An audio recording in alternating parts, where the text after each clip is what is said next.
চাপ মুক্তি হলো সোনালী বিবির। মালদহ সীমান্ত দিয়ে ভারতে আসেন সোনালী ও তার পুত্র সন্তান। তবে বাড়ি ফিরতে পারেননি তিনি। মালদহ মেডিকেল হাসপাতালে চিকিৎসাধীন ছিলেন তিনি। হাসপাতাল সূত্রে খবর, সোনালীর শরীরে রক্তের পরিমাণ কম রয়েছে, তবে সুস্থ রয়েছেন তিনি। তার নাবালক পুত্র সুস্থ। তাছাড়া সোনালী অন্তঃসত্ত্বা। হাসপাতাল মেডিকেলে স্ত্রীরোগ বিশেষজ্ঞ তার স্বাস্থ্য পরীক্ষা করেন। চিকিৎসকরা জানান তিনি সুস্থ। তারপর শনিবার সকালে তাকে হাসপাতাল থেকে ছেড়ে দেওয়া হয়। বীরভূমের মাটিতে পা রেখে সন্তানের নাম মুখ্যমন্ত্রী রাখার শপথ নিলেন সোনালী।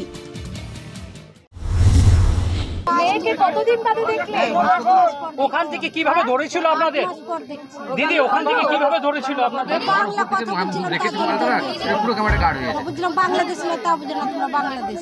বাঙালি সন্দেহ পুলিশে ধরেছিল, দিল্লি পুলিশ। তারপর বাংলাদেশ নিয়ে যায়। বাংলাদেশ কিভাবে পাচার করলো? আপনাদেরকে পাঠালো কিভাবে? বাংলাদেশ কিভাবে পাঠালো?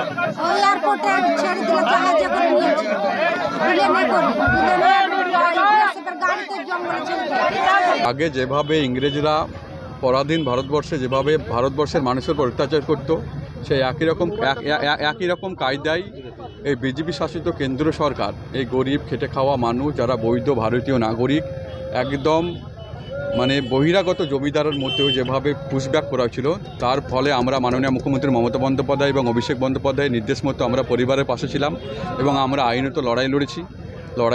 লড়াইয়ের ফলে এই জয় হয়েছে। এটা একটা ঐতিহাসিক জয়। সোনালী ও তার ছেলে দেশে ফিরলেও এখনো বাংলাদেশে আটকে রয়েছেন 4 জন। তার মধ্যে রয়েছে সোনালীর স্বামী ও সুইটি বিবির পরিবার। তাদের কবে দেশে ফেরানো হবে সেই বিষয়ে কোনো উত্তর পাওয়া যায়নি।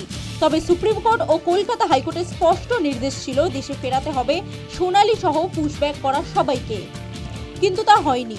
তাদেরকেও দ্রুত ফেরানো হোক বলে দাবি তুলেছেন তাদের পরিবার। News time.